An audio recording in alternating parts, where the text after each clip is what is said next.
Es decir, eran personas que tenían ideas totalmente diferentes a las ideas en las que ellos nacieron, las ideas con las que ellos se encontraron en el mundo.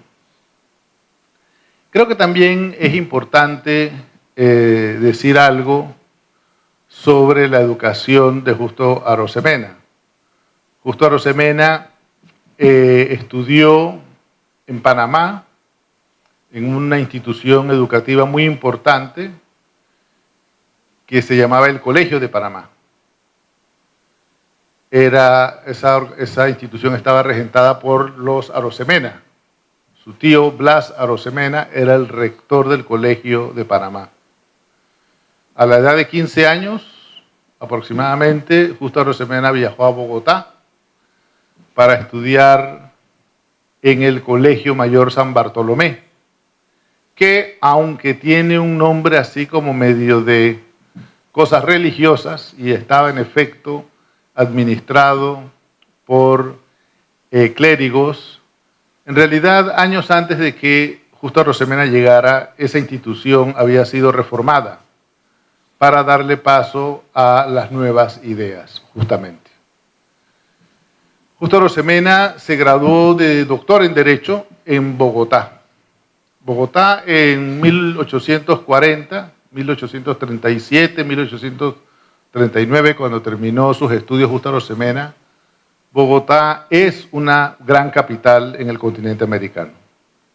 Es allí donde se educan las élites en América Latina.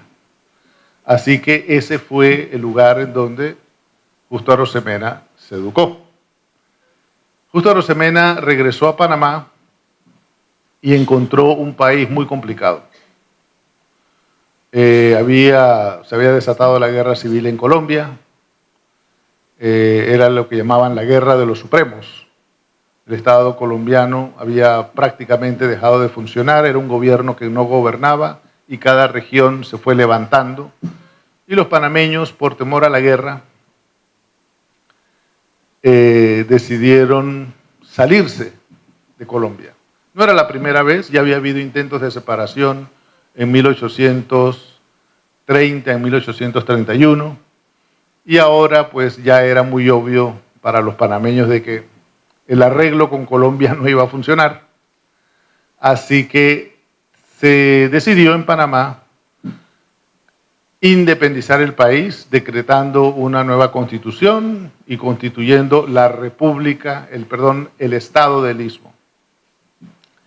Es interesante ver que Justo Arosemena acababa de regresar de sus estudios, recién había publicado esa primera obra, Apuntamientos para la Introducción sobre Ciencias Morales y Políticas, que es un tratado interesante, es un tema novedoso, es uno de los primeros de ese tipo que se escribe en América Latina.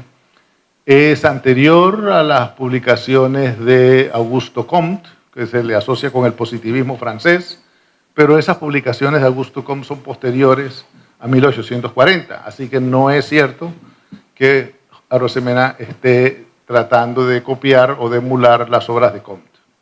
Sí era más conocido las obras de Bentham, como explicó Ana Victoria, sí era más conocido el utilitarismo, que era precisamente la doctrina predominante que se enseñaba en Bogotá en estas fechas.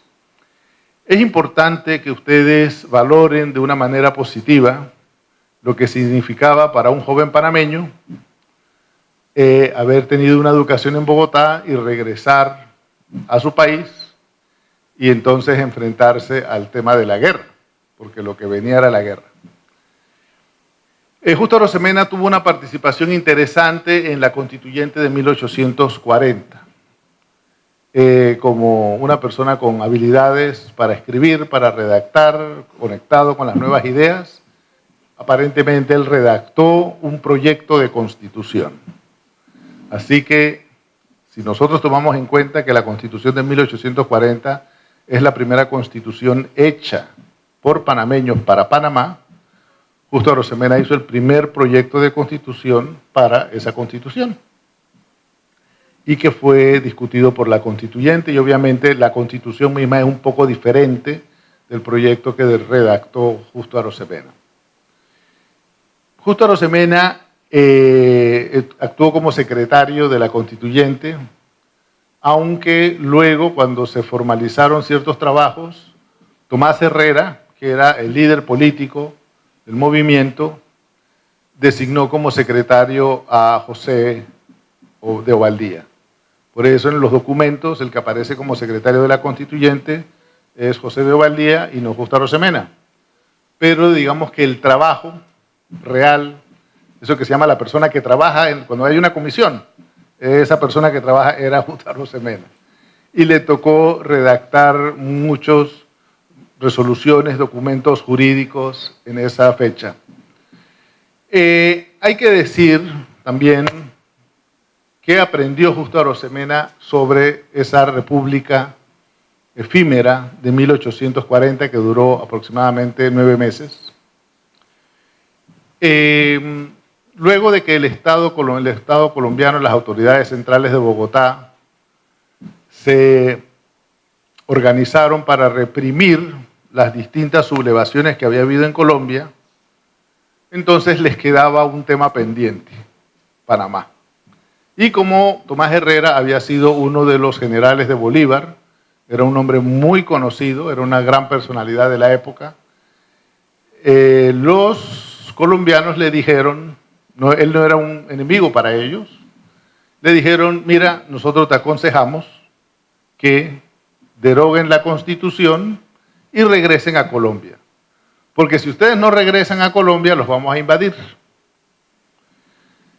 Los panameños estaban listos para defenderse en la invasión. Justo Arosemena hasta adoptó el título de capitán en el cuerpo militar que se organizó para enfrentar esa nueva situación. Pero Tomás Herrera, que era un hombre con mucha experiencia, aconsejó a los panameños y les dijo, miren, nosotros no tenemos el poder de fuego para resistir una invasión del ejército colombiano. Así que mi consejo es que en efecto deroguemos la Constitución y volvamos a ser parte de Colombia. Y con el tiempo podemos conseguir que Colombia reconozca más libertades a Panamá, que le reconozca una mayor autonomía a Panamá. Y Justo Arosemena estuvo de acuerdo. Justo Arosemena entendió la lección, entendió que morir no es necesariamente una buena opción y que muera mucha gente no es una buena opción tampoco. Y estuvo de acuerdo y respaldó la decisión de Tomás Herrera en el sentido de que había que derogar la Constitución y volver a ser parte de Colombia. Obviamente, parte de las negociaciones fueron en torno a que no se iba a perseguir a los líderes de la República Separatista de Panamá. Y esa promesa no fue bien cumplida por los colombianos. Así que pocos meses después, tras un intento breve y fallido de una república, Justo Arosemena tuvo que marchar al exilio. Estuvo en Lima, estuvo en Ecuador, estuvo en varios países primero. Poco a poco las cosas volvieron a su cauce.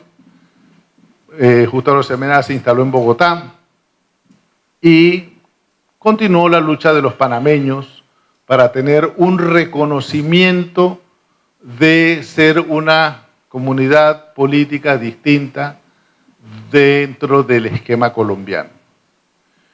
Los panameños fueron verdaderamente decisivos para que en Colombia adoptaran una organización política federal.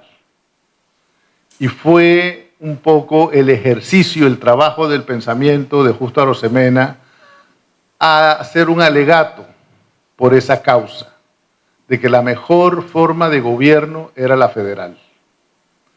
Y dentro de esa forma federal, el Estado de Panamá tendría mejores opciones para organizarse, para proteger la libertad de sus nacionales.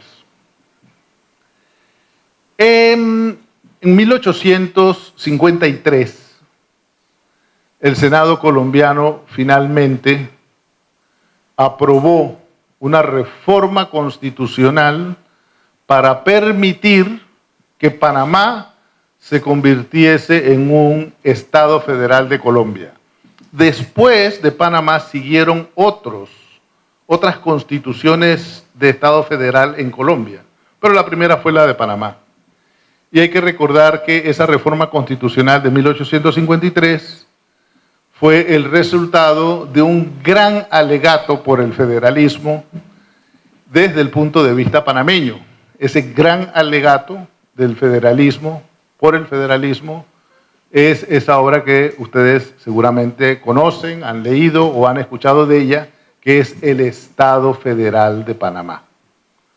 El Estado Federal de Panamá lo escribe Justo Arosemena en Bogotá, alegando ante las autoridades políticas colombianas sobre por qué Panamá es un país distinto que debe organizarse conforme a sus leyes, conforme a sus autoridades, con la diferencia de que Justo Arosemena ve esa organización política dentro de un esquema más grande que es una Colombia federal. Es decir, no es un país independiente, no es un Estado independiente, sino que es un Estado dentro de una organización federal más amplia.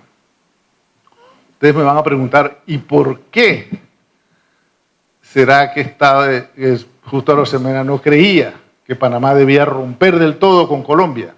Porque nosotros ya sabemos cómo terminó esa mala relación con Colombia, ¿cierto? Pero es una muy mala lectura de la historia el saber qué es lo que pasó después y proyectar lo que pasó después sobre las cosas que pasaron antes. Díganme una cosa, ¿ustedes saben dónde van a estar en 5 años? ¿Ustedes saben qué va a pasar en Panamá dentro de 5 años? No. Y el que dice que todo lo que hemos hecho hoy está en función de lo que va a pasar dentro de 5 años, es mentira. Nosotros no sabemos qué va a pasar dentro de 5 años. Bueno, Justo Arosemena tampoco podía saber qué iba a pasar después con esta historia entre Panamá y Colombia. Así que no debemos pensar que todo lo que él hizo estaba dirigido a la independencia de Panamá como un Estado soberano e independiente. Esa historia es posterior a Justo Arosemena. Entonces, ¿por qué Justo Arosemena concebía que Panamá debía seguir siendo parte de Colombia en el esquema federal? Bueno, si ustedes hacen el ejercicio de mirar una serie de mapas a medida que va pasando el tiempo, mapas de los Estados Unidos de América, ustedes se van a dar cuenta que Estados Unidos comenzó siendo un país chiquitito, era un país de 3 millones de habitantes en la costa este de Estados Unidos, y comenzó a crecer en el siglo XIX, comenzó a comprar territorios, comenzó a conquistar territorios, comenzó a robar territorios, y Estados Unidos comenzó a crecer enormemente. Entonces, cuando escribe Justo Arosemena piensa que Estados Unidos es una amenaza. Estados Unidos no era algo extraño en Panamá. Estados Unidos ya tenía la compañía del ferrocarril. Gracias al ferrocarril de Panamá se pudo lograr la unidad de Estados Unidos, porque las mercancías que se trasladaban de la costa este a la costa oeste y viceversa pasaban por el ferrocarril de Panamá. Era el ferrocarril el punto de unión. Entonces, Justo Arosemena estaba muy preocupado por esa relación. Panamá era una comunidad política muy débil para manejar el poder que significaba tener esa relación con Estados Unidos.